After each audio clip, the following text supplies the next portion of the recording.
നിയമസഭാ തെരഞ്ഞെടുപ്പിൽ മുസ്ലിം ലീഗ് കൂടുതൽ സീറ്റുകൾ ഇതുവരെ ആവശ്യപ്പെട്ടിട്ടില്ല എന്ന് ലീഗ് സംസ്ഥാന അധ്യക്ഷൻ സാദിഖ് അലി ശിഹാബ് തങ്ങൾ. അർഹമായ പരിഗണന കിട്ടുമെന്നാണ് പ്രതീക്ഷ.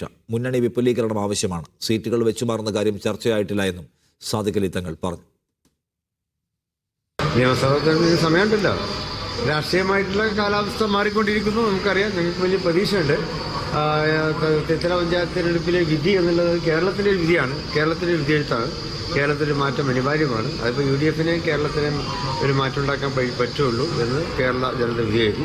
അതനുസരിച്ച് ഇനി അസംബ്ലി തെരഞ്ഞെടുപ്പിലും അധികാരത്തിലേക്ക് വരേണ്ടതായിട്ടുള്ള അതിനുള്ള എല്ലാ കാര്യങ്ങളും ഞങ്ങൾ ചെയ്യുന്നുണ്ട്. ഈ സീറ്റുകൾ വെച്ചുമാറുന്നതുമായി ബന്ധപ്പെട്ട അത്തരം കാര്യങ്ങൾ, ഇലക്ഷൻ സംബന്ധമായ അത്തരം വിഷയങ്ങൾ എന്തെങ്കിലും ചർച്ച ചെയ്തിട്ടില്ല. ഇനിയിപ്പോൾ UDFന്റെ കമ്മിറ്റികൾ ക്രിസ്മസ് വെക്കേഷൻ കഴിഞ്ഞാൽ നടക്കും. അതിനുശേഷമായിരിക്കും അത്തരം കാര്യങ്ങളൊക്കെ ചർച്ച ചെയ്യുക. മുന്നണി വിപുലീകരണം ആവശ്യമാണ്. മുസ്ലിം നേരത്തെ തന്നെ ആവശ്യപ്പെട്ടിട്ടുള്ളതാണ്. അതിപ്പോൾ പ്രത്യേകിച്ച് ഇന്നത്തെ സാഹചര്യത്തിൽ ഇപ്പോൾ ഇടതുപക്ഷത്ത് ഉള്ള ചില അതൃപ്തരായിട്ടുള്ള കക്ഷികളൊക്കെ ഉണ്ട്.